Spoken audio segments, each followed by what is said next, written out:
Hello పిల్లలు, who is important Christmas అని మన స్టూడియోలో ఒక చర్చ జరగబోతుంది. నిజానికి క్రిస్మస్కి ఎవరు ఇంపార్టెంట్? మేమే ఇంపార్టెంట్ అని మన స్టూడియోకి వచ్చారు Christmas tree, Christmas star, Christmas cake. మరి నిజానికి అసలు వీరిలో ఎవరు ఇంపార్టెంట్? అసలు వీరు క్రిస్మస్కి ఇంపార్టెంటా కాదా అని మనం ఇప్పుడు చర్చించుకుందాం. Let's start. ముందుగా మన దగ్గర ఉన్నారు క్రిస్మస్ స్టార్. స్టార్, మీరు చెప్పండి, క్రిస్మస్ కి అసలు ఎవరు ఇంపార్టెంట్ అనుకుంటున్నారు? నేనే ఇంపార్టెంట్. క్రిస్మస్ అనగానే అందరికీ గుర్తుకొచ్చేది నేనే, సో నేనే ఇంపార్టెంట్. హలో, అది అప్పటి మాట. ఇప్పుడు క్రిస్మస్ అంటే నేనే అందరికి గుర్తుకొస్తాను. నీకు ఒక విషయం చెప్పనా? నా కోసం షాప్స్కి వెళ్ళి డిఫరెంట్ షేప్స్లో డిఫరెంట్ సైజ్లో కొనుక్కొని ఇంటికి తీసుకువెళ్తారు. అంత ఇంపార్టెంట్ నేనంటే. హలో, మమ్మల్ని మాత్రం మార్కెట్లో అమ్మినట్టు అమ్ముతారనుకుంటున్నావా? మమ్మల్ని కూడా షాప్ లోనే అమ్ముతారు. మేము డిఫరెంట్ సైజ్ లో, మేము డిఫరెంట్ కలర్స్ లో ఉంటాం. నువ్వు చూడు, ఎప్పుడు చూసినా గ్రీన్ కలర్ లోనే ఉంటావు. మేము డిఫరెంట్ కలర్స్ లో ఉంటాము, తెలుసా?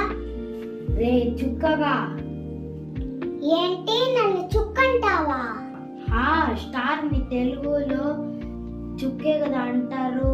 దానికి ఎందుకు అంత ఏడ్పు? చుక్క, కుక్క, ముక్క కాదు, తార. ఎంత బాగుంది చూడు. ఇంత మంచి పేరు నాకు ఉంటే చుక్క అంటావా? తారా అని పిలువు. హలో తారా ట్రీ, మీరు కాస్త ఆగుతారా? మన మధ్య కేక్ కూడా ఉన్నారు. కేక్ కూడా ఇప్పుడు మాట్లాడతారు. మరి కేక్, మీరు చెప్పండి, ఎవరు ఇంపార్టెంట్ క్రిస్మస్ కి? మీ దగ్గర ఏంటి రకరకాల షేప్స్, రకరకాల కలర్స్ గురించి మాట్లాడుతున్నారు? అసలు మీరు నన్ను ఎప్పుడైనా చూసారా? అసలు షేప్స్ అంటే నావి, కలర్స్ అంటే నావి, డిజైన్స్ అంటే నావి. వీళ్ళు మాట్లాడుతున్నారు షేప్స్, కలర్స్ గురించి. నేను క్రిస్మస్ కేక్ ని, అసలు క్రిస్మస్ కి నేనే ఇంపార్టెంట్. క్రిస్మస్ అనగానే అందరి నోట్లలో ఉండేది నేనే. రకరకాల షేప్స్, రకరకాల ఫ్లేవర్స్ లో ఉంటా. నా పేరుతో గిన్నిస్ రికార్డు కూడా ఉండేది, తెలుసా? ఎన్నుంటే ఏం సుఖం, ఇవాళ తింటే రేపు బయటకు వస్తాం. అయినా నేను చూడను రికార్డ్లా. హలో, మీరందరూ ఆర్టిఫిషియల్, నేను అఫీషియల్. నేను లేకపోతే వరల్డ్ కి లైటే లేదు, ఎందుకంటే సన్ కూడా ఒక తారే. చాలే అమ్మ, బడాయి తారా. అసలు నేను ఎంత వెయిట్ మోస్తానో తెలుసా? బాల్స్ మోస్తాను, లైట్స్ మోస్తాను, గిఫ్ట్స్ మోస్తాను. నా దరిద్రానికి కొంతమంది వాటర్ని కూడా పెడతారు. అసలు అంతెందుకు, నేను కూడా నేనే మోసేది. అదేరా బాబు చెప్పేది. నువ్వు ఎలా ఉన్నా నీ పైన ఉండేది నేనే. ఎందుకో తెలుసా? నేను అందంగా ఉంటానని నీ పైన నన్ను పెడతారు. అందం గురించి మాట్లాడకండి, ఎందుకంటే నేనే ఎక్కువ అందంగా ఉంటాను. ఒరే కేకుగా, నీకు ఇది అవసరమా? మనుషులకి ఇదేం పిచ్చిరా బాబు? ఏమైంది? నన్నేం చెప్పమంటావురా?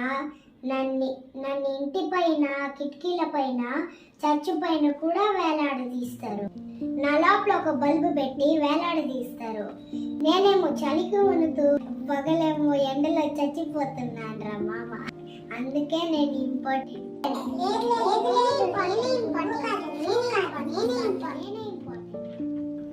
మీ ఫైటింగ్ ఆపుతారా?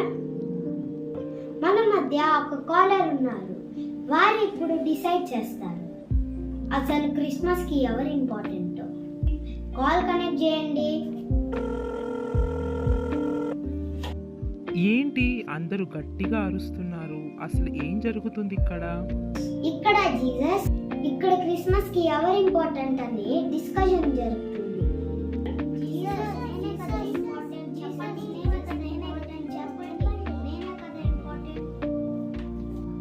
క్రిస్మస్ అంటే నా బర్త్డే. నేను ప్రజల కోసం ఎన్నో సుఖాలను విడిచి నా రూపంలో ఉన్న నా పిల్లల కోసం వచ్చాను. నా క్రిస్మస్కి ఎవరు ఇంపార్టెంట్ అంటే నేనే ఇంపార్టెంట్ కదా జీసస్, చెప్పండి. లేదు, నా బిడ్డలే ఇంపార్టెంట్. వారు నాలానే జీవించాలి అని నేను వాళ్ళ కోసం ఒక ఎగ్జాంపుల్గా ఉండాలని వారి కోసం వచ్చాను. కానీ చాలామంది నన్ను మర్చిపోయి నా మందిరాన్ని విడిచిపెట్టి మిమ్మల్ని ఫాలో అవుతున్నారు. క్రిస్మస్కి నా బిడ్డలే ఇంపార్టెంట్, ఎందుకంటే వారి కోసమే నేను వచ్చాను. వాళ్ళకి నేను ఇంపార్టెంట్, నాకు వారు ఇంపార్టెంట్. అర్థమవుతుందా? చూసారుగా పిల్లలు, క్రిస్మస్ కి ఎవరు ఇంపార్టెంటో? మన జీసస్ చెప్పారు, క్రిస్మస్ కి మీరే ఇంపార్టెంట్. ఎందుకంటే జీసస్ నీ కోసం, నా కోసం, మన అందరి కోసం వచ్చారు. క్రిస్మస్ కి ఎవరు ఇంపార్టెంట్ పిల్లలు? మనమే ఇంపార్టెంట్. ఈ స్టార్స్, ట్రీస్, కేక్స్ ఏవి ఇంపార్టెంట్ కాదు, మనమే ఇంపార్టెంట్. జీసస్ కి మనం ఇంపార్టెంట్, మనకు జీసస్ ఇంపార్టెంట్. కాబట్టి ఈ క్రిస్మస్ జీసస్ తో మనం సెలబ్రేట్ చేసుకుందాం. Happy Christmas to all.